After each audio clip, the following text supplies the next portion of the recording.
This week's topic is 25 plus great web tools. There is so much out there that finding the right tool can be difficult. So whether you are at the corner of disoriented and bewildered or unclear and perplexed, I'm going to break down my favorite ones and the ones that I use the most. First, we'll just do word clouds. There's 3 different ones. I'm sure there's more than that. Most of us had heard of Wordle.net. You can't save these. Tuxedo.com is another one that makes word clouds, and you can save these. I have not used Word It Out, but have heard good things about it as well. So all 3 of these make the word clouds, and you can see examples. When you're working with images, there's a couple different things here. Blabberize.com, you can give images your voice. You can take any image that you can insert it in and draw. It lets you draw a mouth on it, and then you can record your voice, and it'll say whatever you want it to say, and the mouth moves, and the kids get a kick out of that. I usually use that as an intro to a new unit or for directions or something like that. This storyboard.com, you insert pictures, and then you can add the text in a story format and make more than one page.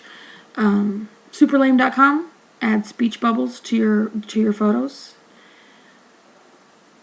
Pixlr.com is an online photo editor, so you can put any photo and edit it like Photoshop, but you don't need any software, and it's free and on the web. Photobabble.com is one that you can add you can add sound, you can add voice to you can add any sound to your photos. I included the app. You'll see the pictures. I'm going to show you which ones are actually apps that you can use on your phone or iPad. Note-taking. My favorite is Evernote. And I want to thank Michael Minyard from Boyd introducing me to this one, and I love it, and I use it all the time. You can use it online, or you can use it from your iPad or your iPhone. So when you log in, it's there no matter what device you're on. So I've used this quite a bit for note-taking, so that all my notes are in one place and I know where to find them. Linowit is one where you put the Post-its. It's kind of like Corkboard Me, which our computer tech recently sent out an email saying it was available to us, and it's just you put Post-its on and take notes. Wallwisher is where you put notes up, and then you can give the link and people can add to it for you. Digio.com is an app as well. These 2 are apps, and so is Digio, and it's a note-taking. Presentation tools. Kids love to make PowerPoints, and now there's other options that they can do. There's Poplet.com, which is an app. VoiceThread is also another app. Prezi has become popular. It's another presentation tool. I'm going to show you the ones that I use. We're going to look at My Photo Peach, and I'll make sure to tell you where to find this document because I have all the links right here as well. There's My Photo Peach. So I'm going to open that for you.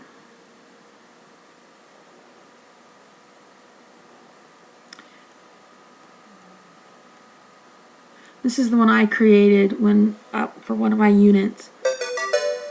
You can add music if you want to.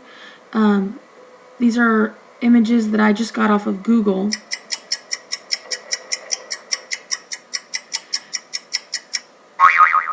And then I put that I wanted to make it a quiz. So I inserted the text and it counts down. You don't have to make it a quiz though. But it just goes through my pictures and then adds the text in. And we use that as a quick preview to a lesson and kind of a pre-assessment one day, and the kids really like that. Live Binders is another one. I have a Tech with Michelle live binder, so I'm going to bring that up. It's a binder. I mean, you know, we all have our binders with our different materials that we keep. This is just an online one. And so mine is called Tech with Michelle. You can just go to livebinders.com and search for it. You can search on here. You can go to livebinders.com and just search for any topic. And there's so much out there that you can find new things. A lot of the stuff that I found on here as well.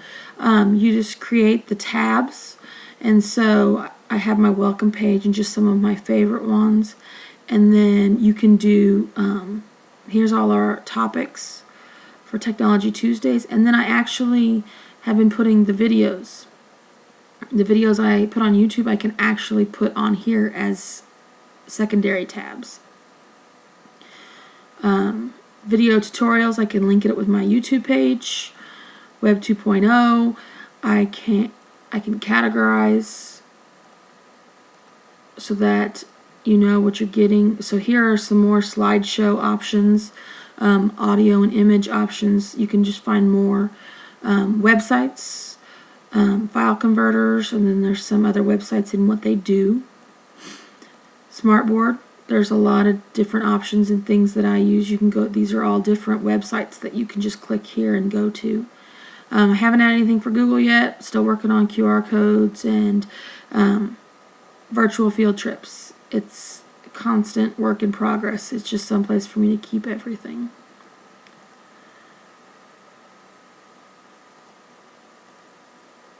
So that's Live Binders, and you can search for there's so much out there. Just go there, put in a search topic for something you're looking for, and you'll find something that you can use. This one is the Tools for Teachers. My 5's not working. It's backwards and it doesn't want to work today, so we'll just leave it there. Tools for Teachers. Symbaloo is an online bookmarking. You know, when you go to your computer and you, I want to, mark this website, but if you're not at that computer, I keep my bookmarks on this online bookmarking site. And then here's what it does. It just puts up all the different pictures so that when you go to yours, you can click and it's right there for you.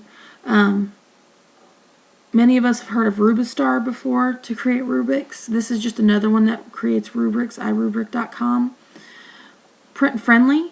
When you're reading articles and things like that on the internet, and you have all the ads along the sides, well, all you have to do is copy the URL of the article and go to print friendly and paste it in here, and it will give you just the article, not all the stuff around it, and it saves ink and it prints neater and easier for you to read. So I like that one.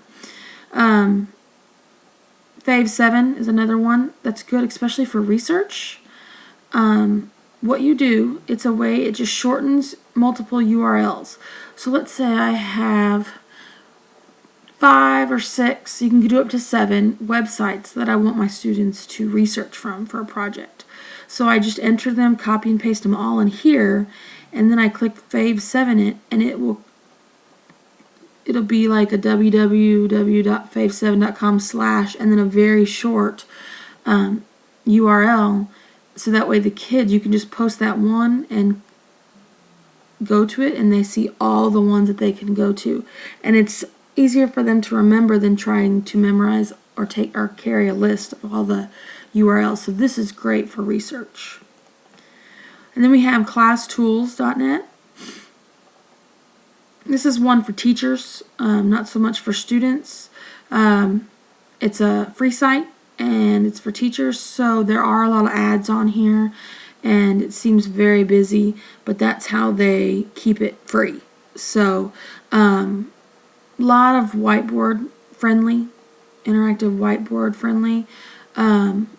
You can search by subject, or you can search by a certain template that you're looking for, or you can actually, it has the templates on the side.